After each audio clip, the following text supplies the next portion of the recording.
Hello, guys. I'm so glad we get to welcome Josh and Katie Walters here today. They're a 3-7 couple, and we get to talk with them about their really beautiful marriage story that has tragedy, trauma, an affair as part of it, and also the recovery story that goes with it. I am so grateful and honored that they are here to help so many people who have walked through or are walking through these difficult moments. Also, I want to allow for some time to talk about the emotional affair with them today, too, and welcome you to their book on the same topic that they're going to talk to us about because not only is it best selling because it's just written well, but it's also because this is such a critical topic in time.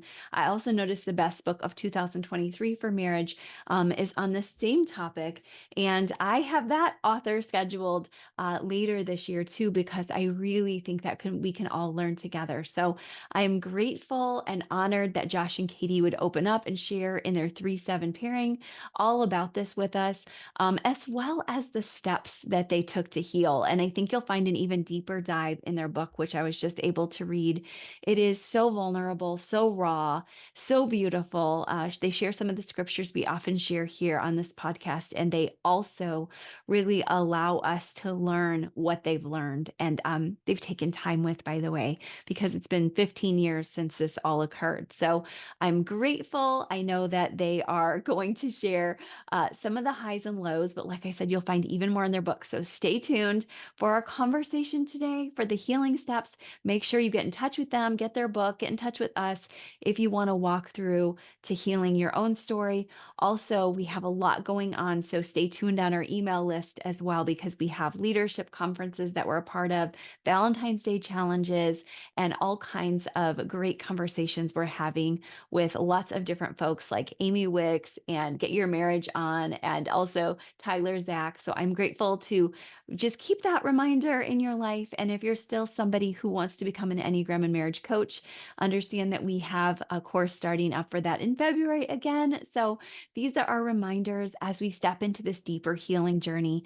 Just make sure you take a look in our show notes for what's on the horizon for you so you can glean. But most of all, let's jump in and really, thankfully, with gratitude, dive deep with Josh and Katie here. Hi, Josh and Katie. I'm so happy to have you on the Enneagram and Marriage Pod. Thanks for joining us. So glad to be with you. Yeah, thanks for having us. We are just so happy when couples come on or individuals who are just committed to the real story of marriage because we know it's long, it's hard, it's brutal, Mm. and it's beautiful. So thank you for doing all of this with us. All those things. Well, we're going to help couples to feel encouraged today. And I just would love for them to hear more about you and your beautiful book coming. So tell us a little bit about yourselves. Yeah, so we have been married for just over 20 years now. Yeah, 22 this December. Yeah, have 7 kids and yeah, and Their so age is 20 to 2. So we have all stair step all down there. So and we'll be broad age. free to enjoy each other again when we're 59. The last kid That's will right. leave That's fun. behind. No, we better enjoy each other all along the way. No, I just said free, Yeah. free to enjoy each other. This And is true. yeah, and I've been a pastor for as long as we've been married, in various different roles, kind of in the church and ministry. And Katie has a guidance counseling background. She was an elementary school counselor, and since we moved to Charleston, has been on staff here at the church and started a nonprofit, then a for-profit, very missions minded. If you want to talk about that, Amy.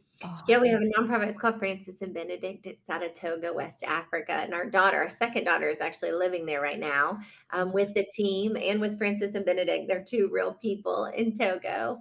So, So wow. yeah, that keeps us busy. But we moved to Charleston after our betrayal season, which we'll tell more about that story. So we've been here for about 16 years, I Yep. guess, since Yep. then. Mhm. Really watched God help us rebuild our marriage and do miracle after miracle. And now we say it's our favorite thing, but our book coming out is the raw, ready, gritty Ooh. love story that was so painful. Yeah. And so we really disclose a lot in the book about Mhm. the pain of that season and then also the practical principles that helped us to Mhm. really start to rebuild once we were standing on the rubble. of that ground. And we say this in the book, but it's called New Marriage, Same Couple. Yeah, And the that's concept what I of love. it is that everyone needs to have a second marriage. We really Yeah, believe that everyone needs to have a new marriage. But you can do that with the same person if you're both willing to rebuild yeah. and go to a new place, go to a new season. Yeah. And so hopefully it's full of hope and encouragement, but also some practical tools to help couples get there. Yeah. Mm, yeah, you're right. Like you need the ideal to give people this sense of you can do this, we've done this, but it took tangible steps and then you get your resurrected marriage. I love how you're reminding it's often with that same person. That's the hope. And Yeah. that's most beautiful that you guys have been able to walk through that. And we were talking before we got on the pod. That's very cool that God gave you that mission because I know that for some people, that's not their mission. And when it is, when we're in line with what God wants us to do, there's a peace about it. Doesn't mean it's not hard. I'm Yeah. sure there was processes in the book of going back and looking and saying, this is hard. I know that from my own writing, but it's also very worthy. So thank you guys. Oh, you Yeah. bet. Yeah, it's a joy. We know that that's not every couple's story, and Right. it does take both people, but we have so much hope because we say, like, it could not have been any worse, Right. and we couldn't Yeah. have been in more places of pain or being Yeah. stuck or Yeah. hopelessness. And Yeah. so we Yeah. know that if God did it with us, He can do Mm. it with other people, and Isn't it that doesn't take beautiful? like right personality mix, that if you have Mm. people willing to go there, you can have an Yeah. incredible marriage. So. Yeah. Oh, And that yeah. ultimately, it's probably not the same for you as a woman, but like cultivating intimacy, the Mm. like path to actually experience that is so counterintuitive for a male in terms Yes, of it is. being able to express Mhm. insecurities, feelings, vulnerabilities, Mhm. especially as it pertains to betrayal. And so you hear folks walk through something awful and say, I wouldn't change it if I could. And I've always been the one to say, like, well, that's ridiculous because you should want to change it. That was awful. But in our story, it's like, man, I see not just who we became, but who I became, and how Mhm. walking Amazing. through like brutal pain really changed my perspective on what it looked like to be a leader, Mhm. a husband, a father, all Mm. the things. And so it's Mm. still a challenge because my tendencies would be to hide or withdraw or not confront or not be vulnerable, which I think, is natural and normal. But man, Mhm. that season only took us to a deeper, new, better place. And it really Mhm. can for everybody because the principles Mhm. are Mhm. God ordained and his idea, Mhm. not ours. So Yeah, that's a really good point. I love how you guys both shared that. For men, intimacy is a concept that they've not necessarily been raised with. There may be even more genetics than we realize to that.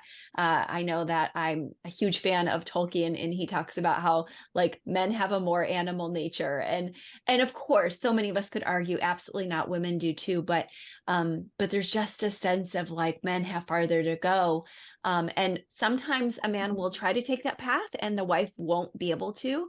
Sometimes she'll want him to take that path, he won't. And this is one of those stories where you both leaned into God, and this is the beautiful fruit of it. And you're still continuing to mhm. provide fruit. And you told us that don't be discouraged if the listeners are not your same Enneagram type, because obviously this story is for everybody. So tell us Yeah. about how you guys met. Tell us a little bit about who you guys are, maybe a bit about your personalities.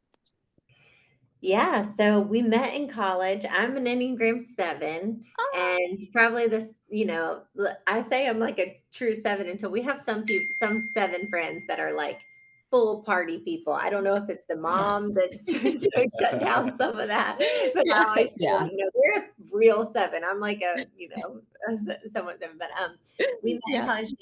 Josh is an Enneagram 3, but I'm telling you, in college, you probably would have thought we were both 7s. Oh, He yeah. definitely has Yeah. a high love of fun as well and adventure. And we really early on we wanted to be missionaries. We wanted to live overseas, just have this big adventure Yeah. and have 7 kids. Oh my So gosh, how even fun. Yeah. yeah, the first night, our first date, we both wanted 7, and so our first date, Josh was like, "Okay, make your big question.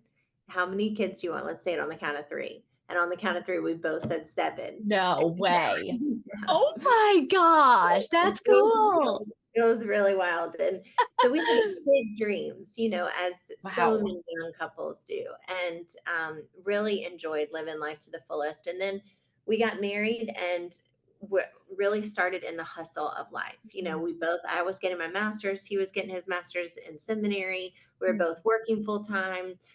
Josh was flipping properties to try to help provide for us as we were having all these kids. He kind of thought, let's flip a house, keep it, and yeah, at some point we'll sell it for college. But yeah, as we were accumulating all of these things, I think Josh, potentially as a three, was just thinking this is just the normal hustle of life and lots of pressures and achieving. And he would say like he was even taking a lot of pride in mhm, what we were Yeah. achieving. yeah, I don't even know that And I necessarily saw that at the time, but I remember one, those like conversations that you have that are just kind of marking. I had a lunch with a mhm, mentor, and he said, "Josh, I really think you ought to sell all that rental property and just revisit it later in life. Young kids, ministry, you're getting your master's." He kind of talked through what life looked like, and it's just like you're just burning up any margin you have. Just sell those for now and revisit them later. And I remember shaking my head yes and thinking like not a chance. And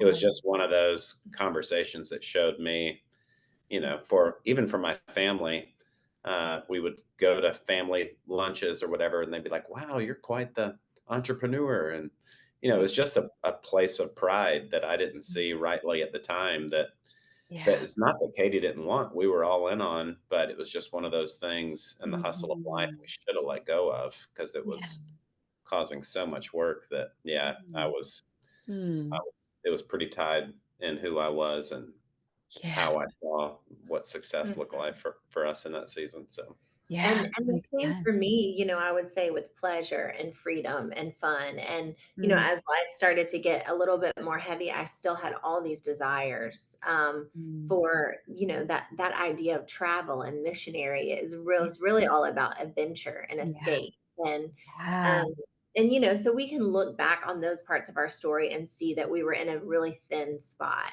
And we mm, always say like our life verse is John 10:10. So but it mm, says the enemy comes to steal, kill, and destroy. And I've come that they might have life and have it to the abundant, have it more full. mhm, And we always say we really did not focus on the first part of that verse that the enemy comes to steal, kill, mm, and destroy. yeah, And looking back on our story, that's definitely what happened. We were in a thin place, yeah, and I think that our enemy was just patient. He was mhm. waiting, mhm, like a lion to then jump in. And it's hard in a betrayal story. So for me, I started having an emotional affair probably about a year before mhm, actually confessed mhm, to an affair with Josh, and we can mhm, talk more about that story of the confession and how it was really like a barely confession. It was just yeah, me saying like, I think the problem in their marriage is me.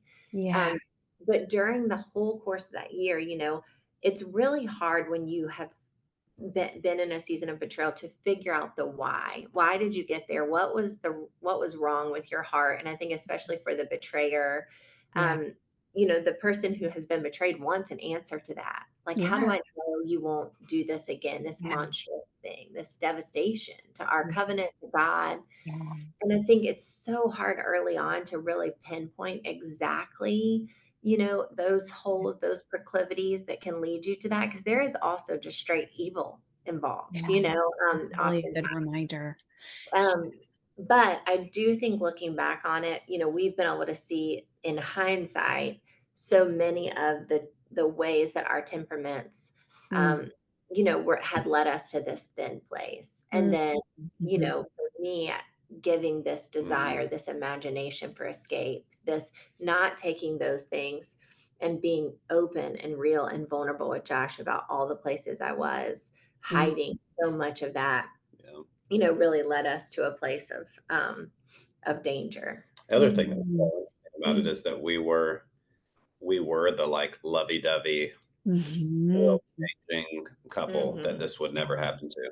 And so I Yeah. think in a lot of ways, and that's like, man, we were the first of our friends to get married in college. Our wedding was mhm. like a Oh, massive party, Yeah. love couple, like Yes. dream couple is going after God and changing the world Uh-huh. together. And so, like, this is so far from a narrative that would ever be associated with us. Yeah. And everyone would have agreed with that, that I think having It's that huge. in place, we dismissed the reality of that verse that, like, yes, there is an enemy. He comes to steal, kill, and destroy. We kind of live like Yes. blah blah blah blah blah blah. But I've come that you Mhm. might have life and have it more abundantly. We're going Yeah. after that. So Mhm. looking back, Yeah. man, how could we have thought? Yeah, no, I get that. Yeah, and I'm thinking of C.S. Lewis's The Screw Tape Letters. There's going to be a ballet on that next year that my kids' dance studio is hosting, and where the elder devil is trying to get the younger devil to sort of this minion to do things slowly over time. And I think that as aggressive assertive types 3 and 7, I'm also an aggressive stance.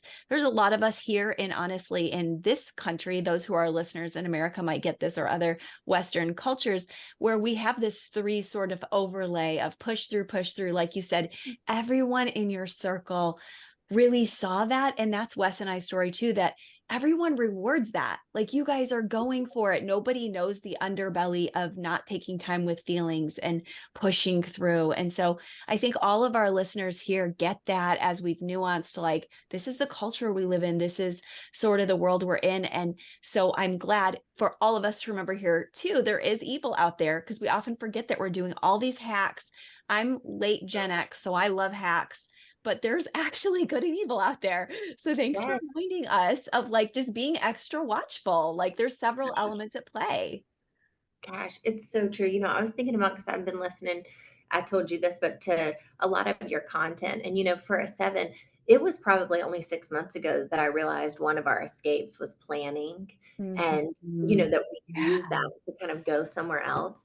And so you're so right. Oftentimes our proclivities are rewarded in culture, Mhm. and you don't see them as a Yeah. negative. I mean, really, you have to really work to say, I want to be self aware. I want to build something lasting. I want to build Mm. true intimacy.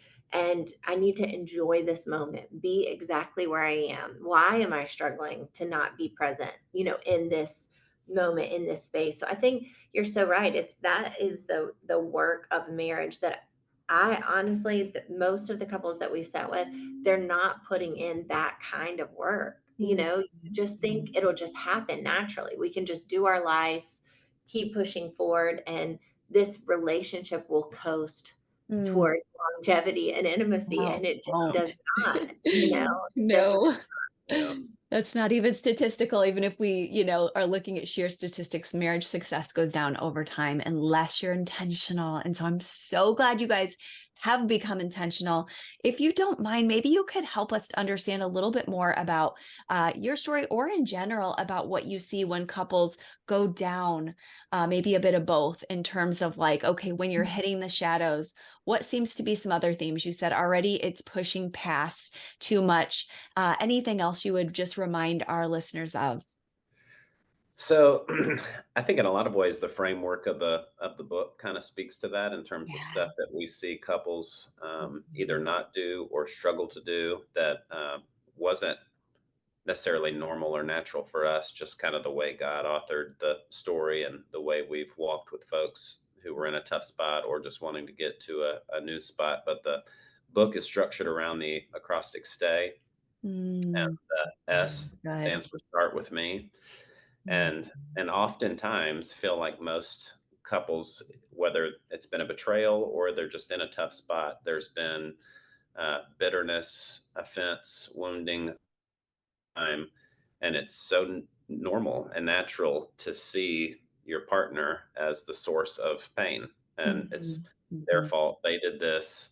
And you Yeah. can be blinded to what you bring to the relationship, your part and the tension, even just your growth opportunities, and what it looks like for what you bring to the table in terms of building intimacy. So start Yeah. with me isn't to lessen responsibility on the other party, depending on whatever the story is or what happened, but it's Yeah. ultimately just to say, like in our story, where as Katie had the affair, it's like ultimately as the head of the home, Mhm. something happened at some point, and the way that I was tending her heart, caring for her, the culture that we had created in our home, Yeah. our lifestyles, patterns, preferences that would have in some way allowed her to even consider that, you know? So Mhm. it's not to lessen the responsibility, but start with me is really all about taking a Mhm. slow, careful look at Right. how am I responsible for this? Mhm.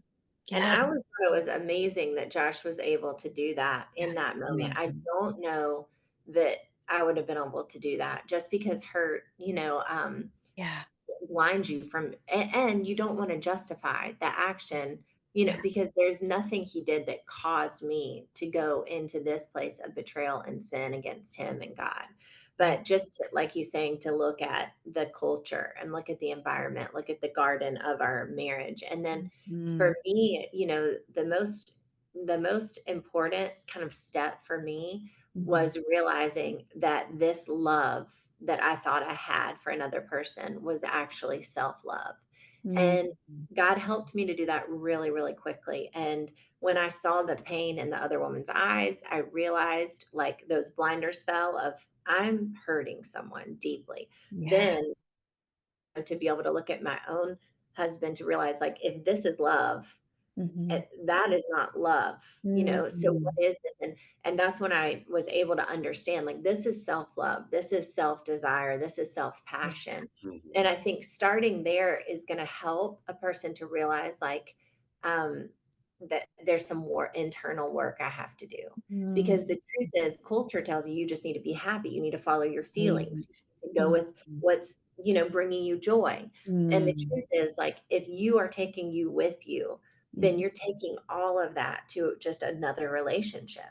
You Mm. know, and it also helped me to realize, like, if I haven't seen this correctly, this idea of love Yeah. that is self-love or desire, then maybe there's also things about this relationship with Josh that I haven't seen Yeah. correctly. And Mm. so staying was really important, because those blinders did not fall right away. It Yeah. was not right away that I was like, oh, there you are. There's this love that we've had. This is the new place I want to go to. He would invite me to go to a deeper place of love. And I would tell him things like, I just don't feel this way for you anymore. Like when I Yeah. was 18 and 20 and I called you nicknames, like I don't feel any of that. Yeah. And so it was really important to stay the course Mhm. through the shedding of all of that, because he knew Mhm. there was a deeper place for us to go. He But when did. I I was love that. driven by pleasure, desire, you know, these ideas that culture creates, I Mhm. did not believe that those could ever be restored Yeah. within our marriage. I thought maybe we would do the right thing and I would have like a pal and we would hang on, but Yeah. I did not believe that God authored all of the emotions Yeah. that have Mhm. to do with love, and that He would restore all of those, like in His time, that would make Yeah. even more beautiful and even more And I would strong. say I didn't either. Like I didn't know. Okay. I hadn't necessarily seen it modeled. I had Yeah. never experienced it myself, but I think that's where the like faith is being sure of what you hope for, certain of what you don't see. He Yeah. came that we would have life and have it more abundantly. And so I just had a like stubborn conviction that Mhm. there was more and better and he's capable of it. I don't know Ooh. how we get it or what we do, but I know we don't get it by leaving, so Oh, that's so the all. S will start with me. T is take quitting off the table, and the thought Mhm. behind that is that people leave in their hearts long before they go. So just in terms of their language, even Yeah. throwing out the divorce word or space or separation or Yeah. you know even in Yeah. the midst of tension and conflict, do you lean away or do you lean in? And so um, take quitting off the table is really just about shutting the door. We're in this thing Yeah. together. Yeah.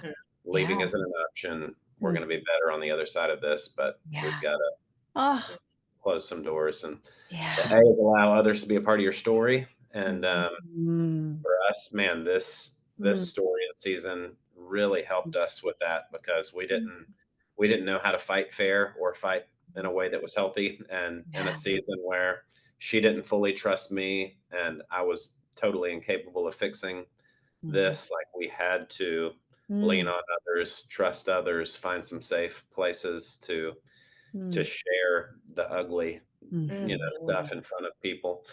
And then Y is yield division, and that's a big part of Mm. Huge. have our grandparent names tattooed on our ring fingers and have dreamed about like what do Josh and Katie are where my both of our parents got the names that kids could say when they started talking Mimi and Peepaw, Uh-huh. Nani, Puppy, whatever. And so we named ours Bear and Ruby. And Oh my man, we've gosh, just done a lot of dreaming about what do Bear and Ruby look like at oh, 70, 80, 90, Mhm. and so vision, ultimately drives your mm. decisions today and what you're building together. And so I feel like the more we've met with couples in terms of where they've struggled or where they were at, there's a breakdown in one of those principles, each of which were so core in our Mhm. story and getting through. So Yeah. Wow. Oh, wow. That is just so rich. You guys have done some beautiful vision casting ahead of the game, but also later you had to rework. Wait a second, here's the vision we had, but how can we actually develop it? It's not going to be anything but a vision unless we make it real. So, knowing that you brought community in, that you said, this is our tribe, this is our family, we don't want to break up our family. We want to stay united. There's no way to heal apart. We have to heal together in this case. And I think that that's what so many couples do is they think, once there's been a hurt that's really deep, you have to leave. And it creates a lot of, I mean, my brother does a lot of divorce cases as a lawyer, and he's always like, there's a second, marriage basically, and that's sort of happening inside of the courtroom, and then there's literally like the sense for even another divorce. And so people don't often know like the depths of pain that comes from even that. So I love how you're saying like we didn't know what it was. I love how as a type 3 Josh had a sense of holy hope. We recently talked about each type sort of gift when they're at their best to release to God, and that's beautiful that Josh was able to say, I don't know what the hope looks like, but I Yeah. know that it's there and I can bring that. I love that, Katie, you were able to stay. That's a very hard word for a 7, as you know. And also to maybe even admit some of the hurts that you have. I think we often forget the story of the affair, that the person who did the betraying also has a story of hurt. And so you guys have been bold today to say, this was a complex story. It wasn't just one little thing that happened. yeah, Yeah, and honestly, that building is ongoing. I was thinking about, some of your last content about conflict styles and how Mm, when we say these principles that allow others to be a part of your story. We have a couple tonight that we're going to go over to their house, and mhm, there's been a recent argument that I feel like we just kind of keep getting back in the waters of, mm, and they're really going to walk with us through how do we protect. We're trying to go into the fire of other people's marriages. How do we protect ourselves from getting back in the flow of this specific conflict? And mm, I would just encourage couples, like, you have to be intentional, but at this there is no excuse. I mean, we can turn on a podcast and get incredible content about different conflicts and reaction styles, and then if you there are so many couples that will really enter into your pain with you, and mm. say, like, here's something you might be missing. This is worth protecting. yeah, And Yeah. so, I really want to encourage people that you can rebuild. I truly believe you can rebuild in any season, but that a Mhm. thriving and wonderful marriage can be yours. It really can be yours. Beautiful. If you just put the intentionality behind it. yeah. Um, I also think there's like something so unique to, if you were driving up the road and went to change lanes and nearly got in a wreck because somebody was in your blind spot, like Yeah. ultimately you can't get too mad at yourself because it's called a blind spot for a reason. Right. And Mm, our story, this was a legit, like, part of the shock and pain was that, man, I'm an intuitive, mhm. people reading, Yeah. I'm high 7 as well, and like I was absolutely blindsided. I did not see this at all. And but the Mhm. reality now, 15 years past it, is that, like, man, blind spots still exist in my life. Yeah. I'm mhm, often not experienced the way that I see myself. Mhm. There's facets of our relationship that I can be oblivious to, Mhm. places of Katie's needs and desires that I can miss entirely. And it's like, man, with other people that love you but aren't all that impressed with you, it can feel like Yeah. you can feel so much responsibility for blind spots when really it's like, man, they're Yeah. helping me see the things that I did not see, you know? Exactly, and this was like I know we all are agreeing, like, if God showed us all of our future and our trials before, we'd be, like, running out the door, but then because he equips us and he lights a lamp before us, we're able to walk through, so I like how you can say, like, we're not gonna go back. What we're doing is we're looking to see what we need to change, but, like, we're walking ahead in faith, and Yeah. I think that's beautiful because when you do that, you really can be a bit more vulnerable. You can pace yourselves as you do this hard work of looking at your blind spots. But I love that you guys are doing that together. And you've given so many tips. I know there's worlds more in your book, but I was just going to ask briefly for couples who also struggle with vulnerability of feelings, what would you say has been helpful for you to have some safety to talk through feelings together? Because I know that that's like really hard to admit those vulnerabilities. Yeah. Yeah. Well, for me, I would say that this is one of the major points of our story because I got really good at hiding, Yeah. from others and especially from Josh. I would Yeah. tell maybe certain girlfriends or certain things that I knew they would just be like, "Oh, well, that's okay." But I really wouldn't share everything with him. Mhm. And we sat with a couple after our season of betrayal, and the man said, "You need to have a marriage that's a 10 and everyone else is a 2. Like, you need to tell each other everything. You need to prioritize everything." And I remember thinking, like, I don't know how that's going to happen. But what happened in our story is when I got so exposed Yeah. that it was very public and all that people pleaser and shame were Yeah. just trying to literally swallow and kill me. Yeah. In the most vulnerable part of my story, when more had started to come out to Josh, we were at my parents' house, and I do remember just being full of shame.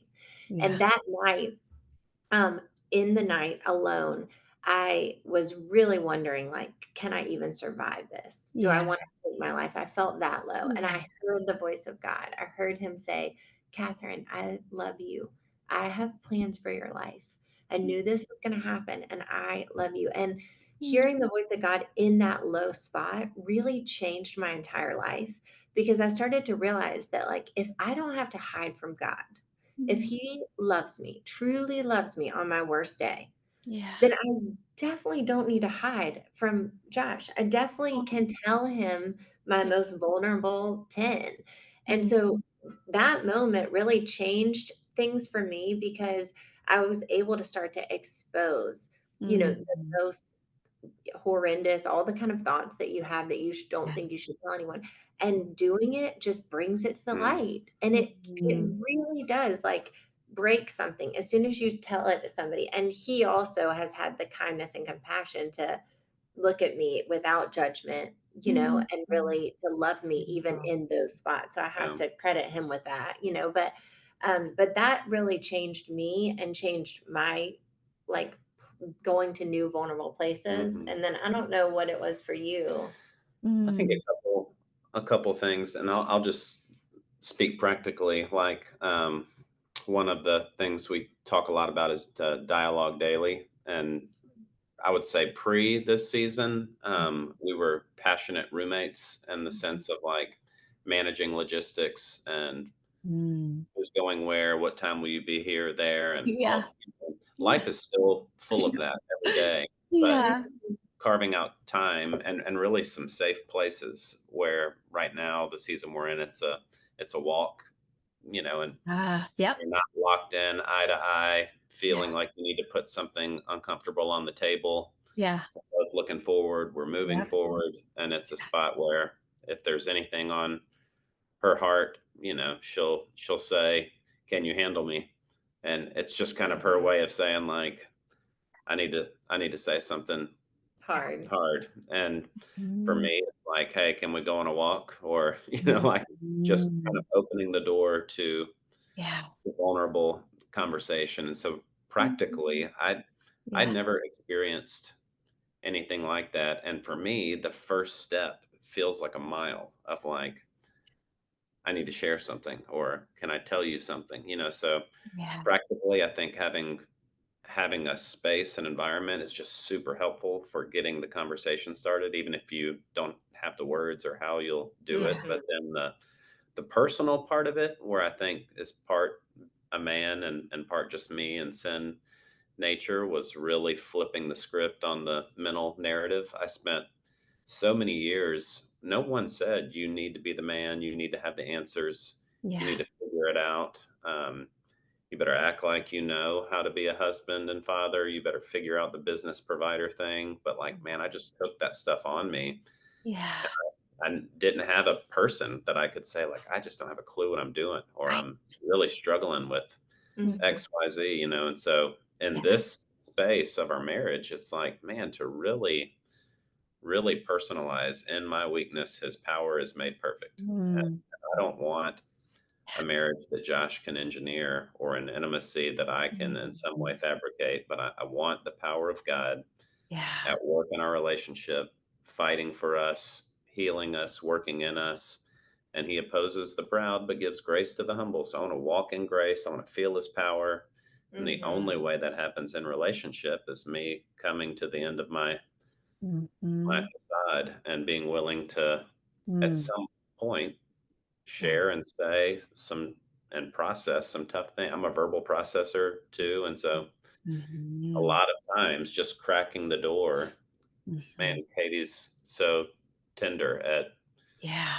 asking questions, helping me figure out what's Mm. going on. But Yeah, he always says he knows all the right answers. He just has to be asked the right question. And Oh, but I do think it's good to know that about each other's good. personality Yeah. because Yeah.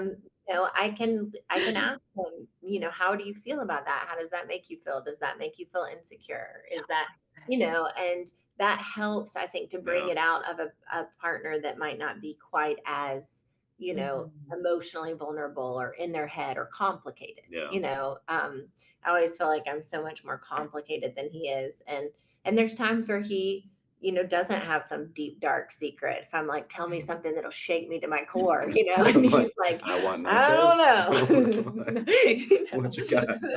Whatever. So that's okay too, just trying to figure out how to be together in that and in the Yeah, relationship is God Yeah. designed, we're really grateful there's not two of us, I'll tell you that. And I love it. God has to be that third strand. And then also like there's just one Katie, one Josh, one Krista, all of us. There's that's one is enough for right.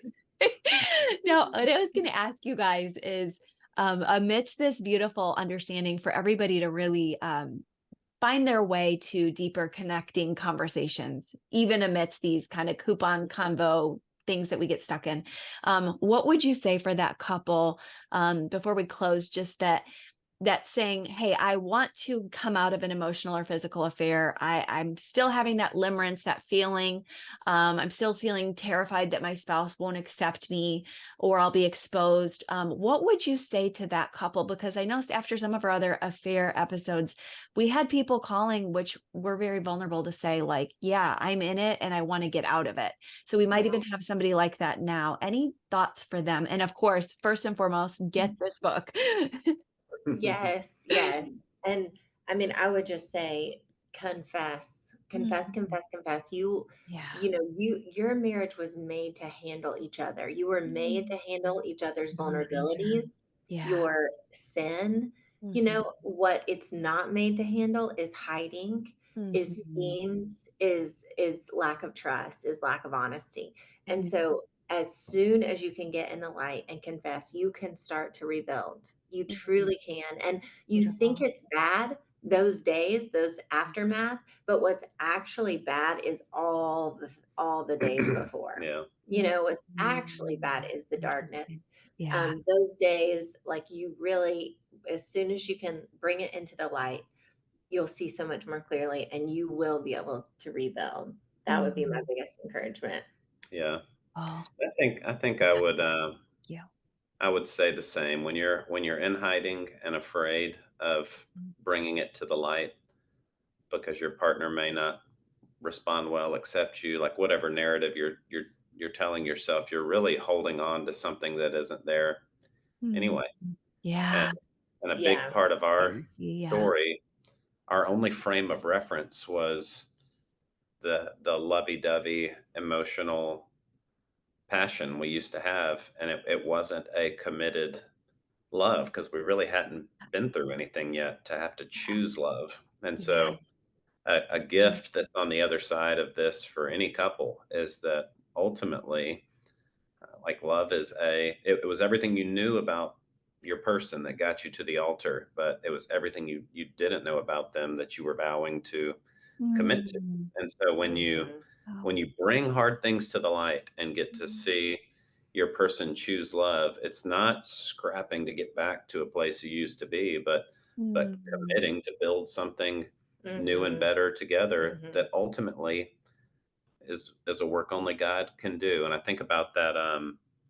when Jesus was on the cross, the prayer, Father, forgive them, they know not what they Yeah. do. It's like a love for the people he came to seek and serve and save after they had Mm. done him wrong and Oh. crucified and mocked. And, so Mm. in the marriage relationship, like, man, who you are is not what you do. And we are Mhm. all sinners and Yeah. need the grace of God, love of God. And if you can share, hey, this is what I've done, Yeah. um, it's going to be a surprise to your spouse, but it's no surprise to God. You might be Mhm. hiding from Yeah. your person, but He knows full well, Mhm. and apart from how they're going to respond, like, man, you're going to experience His love and Mhm. grace more so than you ever have, which will ultimately help you get to Mm. a place together. Mhm. Mm. Thank you guys. That makes me want to cry. It's so beautiful. And it goes really well with what Katie shared about, God meeting her in the darkness and saying, I have good plans for you. And also, you guys reminded us of the larger narrative. It's not just about us. It's not just about what serves me.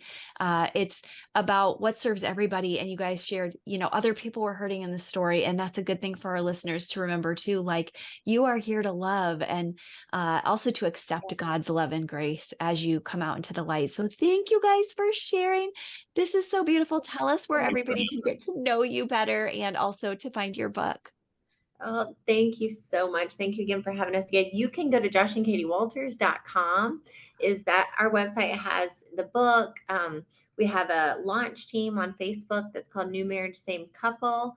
Okay. And you can find us both on Instagram, Katie Walters, Josh Walters. You can find Francis and Benedict on Instagram if you're interested in that. So all of the ways we love being able to connect and are so grateful that God ordained this time and exact place that we could live in a global community, Right? and have things like Yeah. podcast and I know. ways to connect online. So we're so grateful for that opportunity.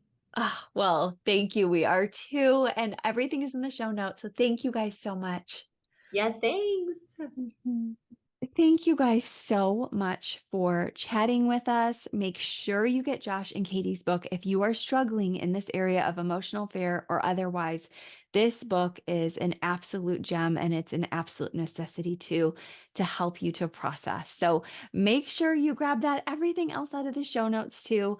We're so glad to have you here. And thank you for just being part of this real journey and keep up the great work of growing here. Okay, bye bye.